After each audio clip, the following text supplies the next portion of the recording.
nagkakampihan pa kayo ni nanay. Ate, huwag ka namang magalit kay nanay. Hindi naman siya nakikikonsyaba sa amin nung una eh. Kailan niya lang nalaman? O tapos, anong ginawa niya? Pinalayas niya ba tong mga to? Di ba nagsabuatan kayo? Yung mga tinginan ninyo, nagsisinungaling kayo. Pareho niyo kaming niloko!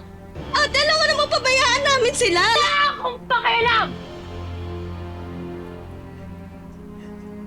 Ako meron! Kasi tatay ko pa rin siya at kapatid ko pa rin si Jessica! At ako! Ako at si Kuya, ano kami sa'yo? Wala na lang? Ate Andrea, huwag mo nang pagalitan si Ate Colleen. Sabi nang huwag mo kung tatawaging ate, huwag kang nakikialam dito kasi hindi ka namin kaano-ano. Kung magalit kay Colleen, tinutulungan niya lang kami. Wala naman talaga sa planong tumuloy kami dito eh. Eh lahat naman wala sa plano niyo eh. Wala sa plano niyo mag-abroad. Wala sa planong mabuntis niyo yung Hazel. Wala sa planong iwan niyo kami. O ngayon, baldado na kayo. Tapos bumabalik kayo sa amin. Idadamay niyo pa kami sa kamalasan niyo? Andrea, tama na yan. Hindi naman tamang bastusin mo yung tatay niyo. Kung hindi nagmalasakit ang tatay niyo, hindi ka naman ma-ooperahan eh. Abel, Alam ko naman ho yun. Nagpapasalamat ako. Pero makabuntis kayo ng ibang babae. Kasama ba yun sa sakripisyo niyo?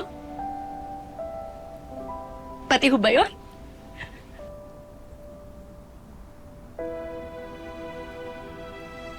Ang dali sa inyo magsalita eh. Andre. Ang dali sa inyo makialam. Kasi hindi niyo alam kung anong pinagdaanan namin. Kung paano naghirap si nanay. Kung paano kami nagtulungan ni Kuya Jeffrey kasi hindi kaya ni nanay mag-isa eh. Bakit hindi niya kaya? Kasi iniwan siya ng asawa niya.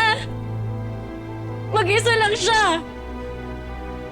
Lahat yun nakita namin. Lahat yun nakita ko.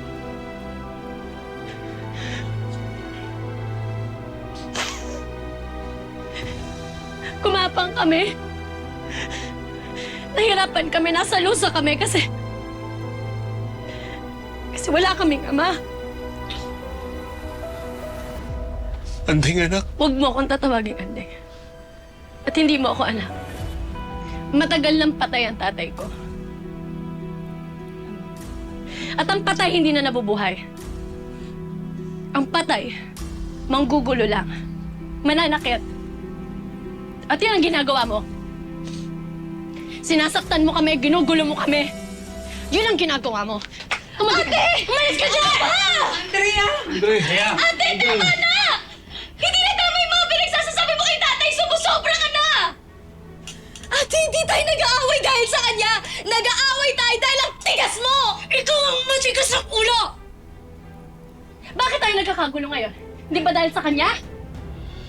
Bakit tayo nag-aaway-aaway? Dahil sa'yo! Nagkakasira-sira tayo. Bakit naghiwalay si nanay at si Tito Noah? Di ba dahil sa kanya? Siya ang tatay ko, siya ang tumayong tatay ko. Nasaan siya ngayon? Ate, hindi natin tatay si Tito Noah!